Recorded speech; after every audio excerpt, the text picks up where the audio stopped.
भद्रक रे विपद संकेत उपरे प्रवाहित होउछि बैतरणी। भद्रक जिला आखुआपदारे विपद संकेत उपरे रहिछि। केउंझर एवं आनंदपुर अंचल में प्रबल वर्षा पाई बैतरणी नदी फुलिबारे लागिछि। तलिया अंचलवासी सतर्क रहिबा पाई प्रशासन पक्षरु कुहाଯାଇଛି। केतेक पंचायत रास्तार सामान्य बन्याजल प्रवाहित होउछि। मात्र भंडारीपोखरी धामनगर ब्लॉक रे चाष जमी बन्याजल प्रवेश करिछि। गतकाली अपेक्षा आज आखुआपदारे जलस्तर सामान्य कमिथिले भी वर्षा लागि रहिथिबारु लोकंक मनरे आशंका बढ़िबारे लागिछि। अन्यपटे भद्रक भंडारीपोखरी सोलमपुर पंचायत मणिनाथपुर बिंधाण गाँ निकट में बैतरणी नदीबंधर सुरक्षा पथर बंध धसी जाइछि।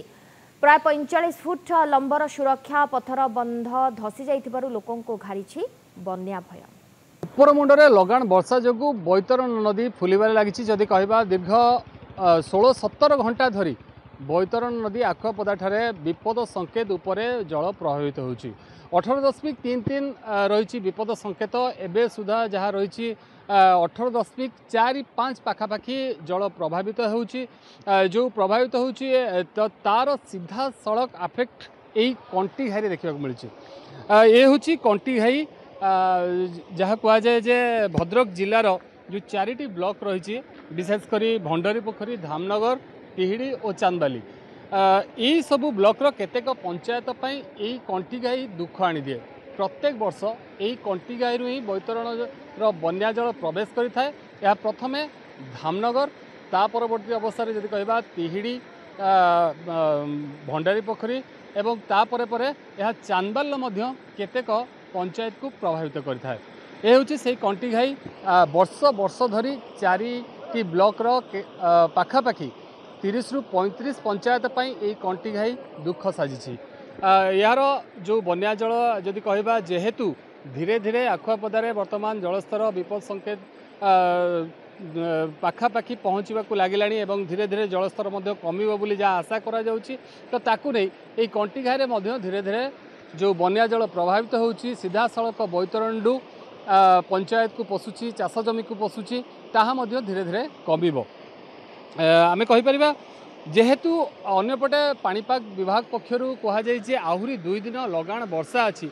तो ताकू नहीं लोकों भितर कौटी ना कौटी डर रोची आशंका रोची जे जदि उपर मुंडरे पुणी 2 दिन लगाण वर्षा हुए ताहले आखुआपदारे जलस्तर जितेबाला विपद संकेत उपरकू जीव सेतबेले यही कंटी घाई बन्या जल अधिक मात्रा 4टी ब्लॉक को पशिबो। जो कथा मुझे कहूली प्रथम भंडारीपोखरी कहतु धामनगर कहतु तिहिड़ीर केतेक पंचायत कहतु बा चांदबाल केतेक पंचायत कहतु ये सीधा सड़क यार अफेक्ट पड़ो यही 4टी ब्लॉकर विभिन्न पंचायत उपरे। आम सहित किसी स्थानीय बासिंदा अच्छा आम सहित आलोचना करवा जे या द्वारा या पूर्व 2टी बन्या गलानी गोटे अधिक थिला किंतु एथर हुए तो गतकालू जो बन्या जल प्रभावित होउछि ता धीरे धीरे कमिला। तो केते भय रोची एवं चाषी जदि कहबा आखपाखर ये जो बन्या जल बाहर चाष को केते प्रभावित करिवो। चाष वर्तमान एठी तो नाही किछि तळकू धामनगर ता तलू चांदवाली बंदे से चाष को खराब करे आपण मन तो दीर्घ वर्ष रुआपता चलती ना रुआपता टाइम रे पानी पशिगले नष्ट करदेव निश्चय चाष जमी गुड़ा को जो रुआपता चली जमी गुड़ा पचईदेव ना। देखे शुणी पारे कौ भाव में स्थानीय बासिंदा प्रतिक्रिया रही कौ भाव में विशेषतः जदि कहबा या पूर्व जो बन्या आसला ताहा निश्चित भाव अनेक पंचायत को प्रभावित करथिला। आम देखिलु जे लोकों घरे पानी पशिला किंतु यही जो बन्या बा जो बैतरणी फुलिची यार प्रभावित जनजीवन उपरे पड़नी सत किंतु चाष जमी को विशेष भाव प्रभावित करिवो जहाँ कहूले जे धामनगर कथा कहतु बा तिहिड़ीर किसी पंचायत कथा कहतु बा चांदबाल आरडी अंचल जो किसी पंचायत रही से कथा कहतु यार निश्चय कौटि ना कौटि प्रभाव पड़ो किंतु जो 2 दिन धरी लगाण वर्षा जो आशंका रही पाणीपाग विभाग पक्षर जो सूचना मिली जे आहुरी 2 दिन वर्षा रही जदि उपर मुंडरे लगाण अधिक वर्षा जारी रहे तेणु निश्चित भाव कौटि ना कौटि आखुआपदारे बैतरणी फुलिबो एवं यार प्रभाव सीधा सीधी ये कंटी घाई उपरे पड़ो आ कंटी घाई जेते अधिक बन्या जल निष्कासन हेबो तो यार प्रभाव 4टी पंचायत को पड़ो 4टी ब्लॉक को पड़ो 4टी ब्लॉक विभिन्न पंचायत को पड़ो।